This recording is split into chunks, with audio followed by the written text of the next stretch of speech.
Hello and welcome to another episode of Tips and Ideas with Ed Wallace of Midwest Landscaping, www.uniqueenvironments.com.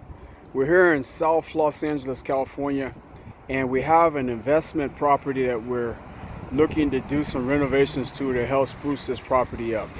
The owner wants to put in something nice and attractive and low maintenance and create a better environment for his tenants.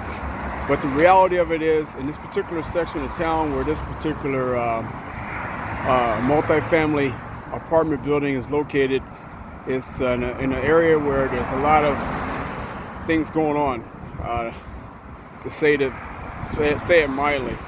And so we have a situation where we have this parkway where it looks like it's just an area where people just throw stuff, whatever.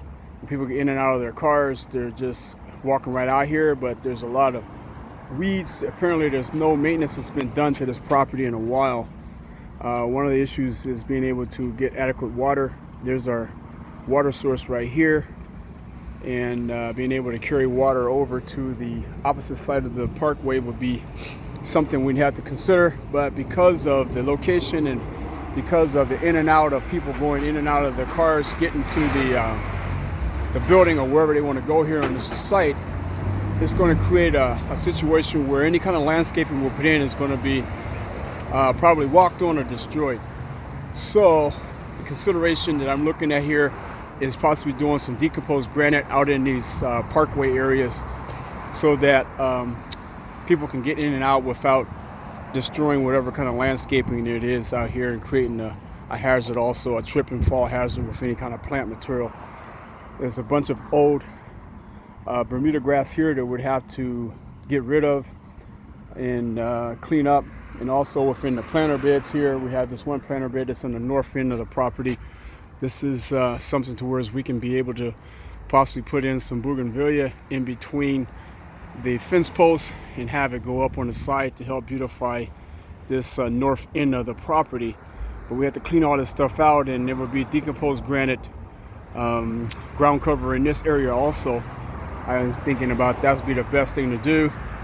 One thing about this area, if we put in too fine a plant material, my suspicions are that it may end up in somebody else's property, because that's just the way the lay of the land is. Not being negative against the tenants or the people that live in the area, but it's a welcome opportunity for someone to take the plant material and either sell it or to be able to utilize it in another property somewhere. So we have to be very frugal with our choices of plant materials we want to use.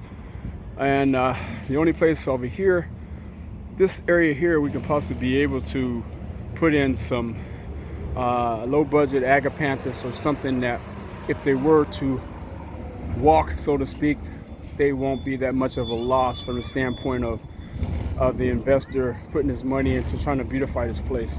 And also doing the agapanthus on the other side of this security fence here would be a good idea. In between each one of the sections of fencing, we could put a 5-gallon agapanthus or something very simple like that in here. That's pretty bulletproof or durable from the standpoint of the maintenance, water usage, or water requirements, and also from the standpoint of people wanting to take those plants home with them. On this other side, we'll probably continue the same concept on this side over here.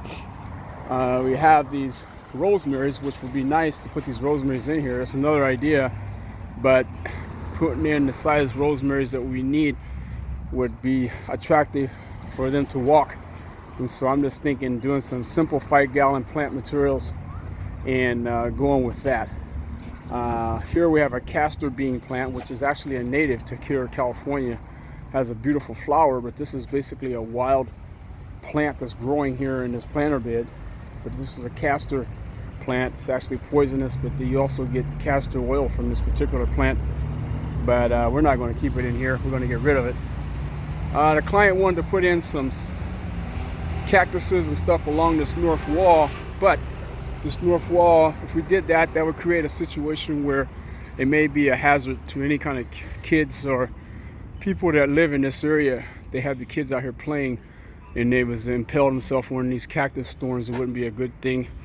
I don't want to be sued. I'm pretty sure that the owner doesn't want to be sued, and the property management company doesn't want to be sued. So that idea is out. It will not work in this type of situation. The bougainvillea is a much smaller thorn, so even if they were to stick themselves, it's totally different from the standpoint of having a cactus in here, whereas a young kid can go up and fall on it, and those cactus needles, they stay in the skin, depending on what type of cactus that we decided to use. So this is the challenge that we have here at this multifamily property here in South Los Angeles. Ed Wallace from Midwest Landscaping, www.uniqueenvironments.com.